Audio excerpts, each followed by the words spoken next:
Sepa Navy. This is Motoranga Sanmar Herald. You gave me clearance to go. My name second on your list. You gave me clearance to go. You are firing now. Let me turn back.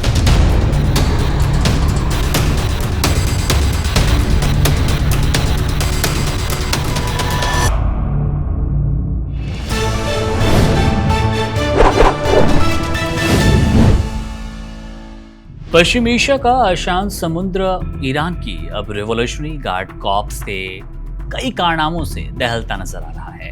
IRGC के जाबाज सिपाहियों ने जिस तरह से विशालकाय मालवाहक जहाजों पर अपना नियंत्रण जमाया, वो किसी हॉलीवुड फिल्म के रोंगटे खड़े करने वाली एक्शन सीन जैसा नजर आ रहा है। समंदर की उफनती लहरों के बीच तेज रफ्तार नावों पर सवार होकर आए नकाबपोश कमांडोज ने सबसे पहले जहाजों को चारों तरफ से घेर लिया और फिर हैरत अंगेज फुर्ती के साथ लंबी सीढ़ियों के सहारे ऊंचे डेक पर चढ़ गए।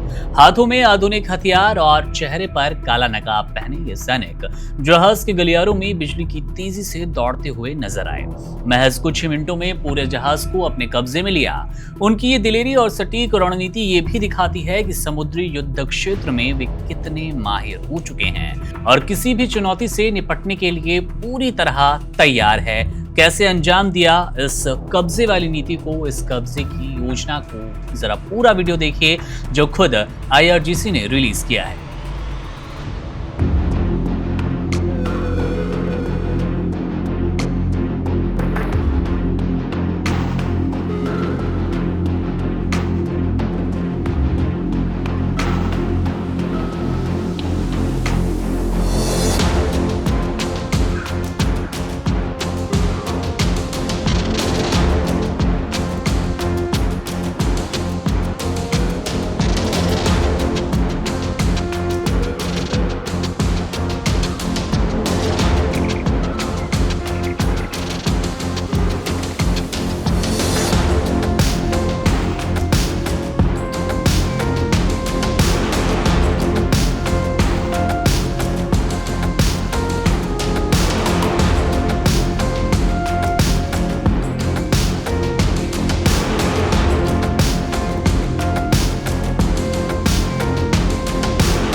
स्ट्रेट ऑफ हॉर्मुज में छिड़ी ये वर्चस्व की लड़ाई अब बेहद खतरनाक मोड़ पर पहुंच गई है। ईरान की नौसेना और आईआरजीसी ने हाल ही में एमएससी फ्रांसिस्का और एपामिनोंडास और यूफोरिया जैसे जहाजों को इंटरसेप्ट किया।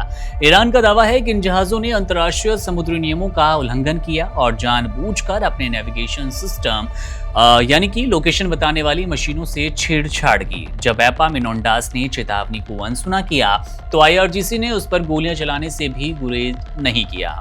इन जहाजों को फिलहाल ईरान अपने तट पर ले गया, जहां इनके सामान और दस्तावेजों की बारीकी से जांच की जा रही है। वहीं दूसरी ओर अमेरिकी सेंट्रल कमांड भी पीछे हटने को तैयार नहीं है। अमेरिका ने ईरान के बंदरगाहों की कड़ी नाकेबंदी कर दी। रिपोर्ट के मुताबिक अमेरिकी सेना ने अब तक लगभग 31 जहाजों को ईरानी बंदरगाहों की ओर जाने से रोका है या फिर उन्हें वापस लौटने पर मजबूर कर दिया। यह स्थिति तब बनी है जब अमेरिकी राष्ट्रपति ट्रंप ने दोनों देशों के बीच बातचीत का रास्ता खुला रखने के लिए सीजफायर की मियाद को और बढ़ा दिया है। अब तनाव की सबसे बड़ी वजह यह है कि जहाज मेडिटेरेनियन शिपिंग कंपनी एमएससी जैसे बड़े ग्रुप का हिस्सा है।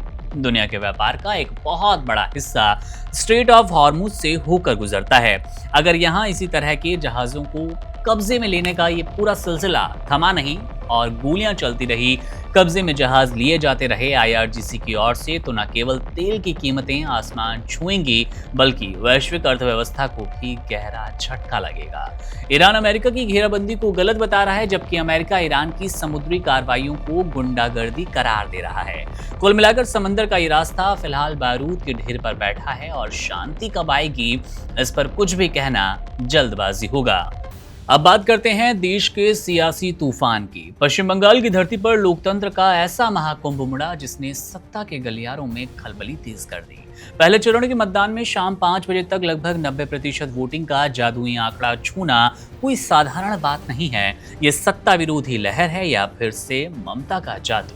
इसने राजनीतिक पंडितों को हक्का बक्का कर दिया। इतनी भारी संख्या में मतदाताओं का घरों से बाहर निकलना और उस वक्त जब 40 डिग्री का टॉर्चर गर्मी अपने चरम पर नजर आ रही है, साफ संकेत देता है कि बंगाल की जनता खामोश नहीं रहना चाहती और वो अपनी किस्मत का फैसला किसी बड़े भूचाल की तरह करने वाली है, जिसने दिल्ली से लेकर कोलकाता तक की धड़कनें तेज कर दी। मुख्यमंत्री ममता बनर्जी ने कोलकाता के बो बाजार में आयोजित एक विशाल रैली को संबोधित करते हुए इस बम्पर वोटिंग को अपनी जीत का आधार बताया है। उन्होंने आत्मविश्वास के साथ दावा किया कि मतदान के शुरुआती रुझान ही बता रहे हैं कि तृणमूल कांग्रेस एक बड़ी और ऐतिहासिक जीत की ओर तेजी से बढ़ चली है। ममता ने एक बड़ा राजनीतिक दांव खेलते हुए कहा कि उन्हें व्यक्तिगत तौर पर किसी पद का लालच है ही नहीं, बल्कि उनका एकमात्र लक्ष्य और इच्छा केंद्र से भाजपा सरकार का अंत करना है, भाजपा मुक्त देश बनाना है। उन्होंने हुंकार भरते हुए साफ किया कि बंगाल विधानसभा चुनाव जीतने के बाद उनका अगला मिशन दिल्ली होगा, जहां वो सभी विपक्षी दलों को एक मंच पर लाकर केंद्र की सत्ता पर विजय हासिल करेंगे। वहीं दूसरी तरफ भाजपा नेता शुवेंदु अधिकारी ने इस भारी मतदान को परिवर्तन का संकेत करार दिया। शुवेंदु ने चुनाव आयोग की सराहना करते हुए कहा कि पहले चरण का मतदान पूरी तरह से सफल और शांतिपूर्ण रहा।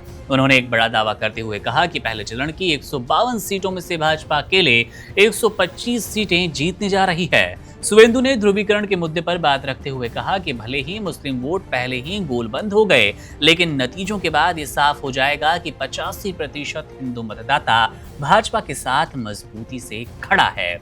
उन्होंने कानून व्यवस्था पर चुटकी लेते हुए कहा कि अगले चरण में बस गुंडागर्दी पर लगाम लगाने की जरूरत है। पश्चिम बंगाल के इस पहले चरण में कुल 152 सीटों पर मतदान हुआ, जिसमें 5 बजे तक के आंकड़े अगर हम आपको बता दें तो 89.93% वोट दर्ज किए गए। इतनी भारी वोटिंग का मतलब है कि जनता के बीच या तो वर्तमान सरकार के खिलाफ जबरदस्त गुस्सा है या फिर अपनी पसंदीदा सरकार को वापस लाने का अटूट संकल्प।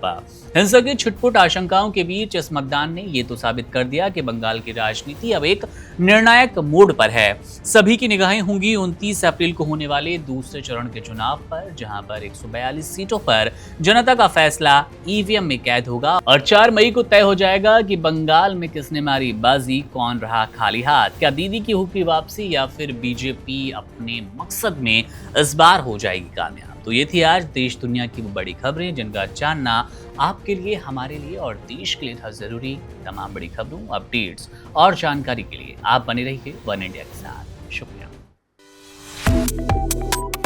Subscribe to One India and never miss an update. Download the One India app now.